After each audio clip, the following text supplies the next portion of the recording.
So if we want to talk about what that idealized American family is, we can refer to that as the sitcom family. And so it sounds like just what it is. It's the family that's represented on American television in sitcoms. So traditionally or generally, you'll see a working father with a stay-at-home mother and then dependent children. That's the sitcom family. Okay.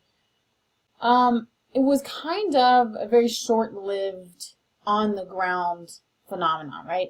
So it continued through popular culture and through sitcoms and television, but on the ground in real American culture, this was a very short-lived idea and very short-lived process. In the 30s and the 40s, because of the war and the Great Depression, we see birth rates staying pretty low. But then when soldiers start to come back from the war, we start to see really, really high birth rates in the 50s. A lot of economic growth, a lot of stability in the families because now you have people coming back home from the war. There's not families split by time and distance. And then you have a ton of babies being born, right? 77 million baby boomers born within 15 years. That's unprecedented. We didn't see that kind of birth rate or that kind of economic growth until that point. Okay, and so these young families that now are a mom and a dad and the babies, these baby boomers, so they're kind of building up and spreading the idea of the urban household.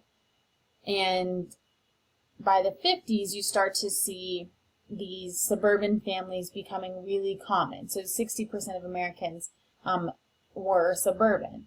And really the point here is that that's not a deeply rooted tradition. That is just since the 50s that this idea came about. And so it's not the traditional family that we think. So when we start to think about when we're talking about getting back to traditional families and traditional family values, what do we mean? Well, generally we're referring to this sitcom family. But when you look at the actual history of it and the true timeline, you'll see that this didn't even become a thing until the 50s. And so this is really recent in American culture and American history. Right? It hasn't been that long since we've seen this development of this family. And then right about 10 years later, the late 60s, and then in the 70s, we start to see the falling apart of this sitcom family. So this tradition that we seem to think of as being long-standing and a very strong tradition in American history really only lasted for kind of a blip on the radar. So in the 60s and 70s, we start to see a lot of social changes that cause a lot of changes in the family. So women are in the workforce now. So now we don't have a working father and a stay-at-home mother. Now we have two-income households. We start to see fewer children. Instead of having 3 or 4 kids, we start to see 1 or 2. And then we're getting a lot more divorces, which leads to a lot more blended families, which is when you have the children and a parent from one family coming together and remarrying instead of staying 2 separate families. Okay, so the point being that this idea of traditional family that we hear spouted off all the time is actually really a short-lived kind of idea. And that's a great example of tradition and how tradition works in a culture. It helps us keep this idea of what our culture is and what the ideal type for our culture is. And we tend to think of traditions as very, very long-term ideals when in fact they're generally pretty short-lived.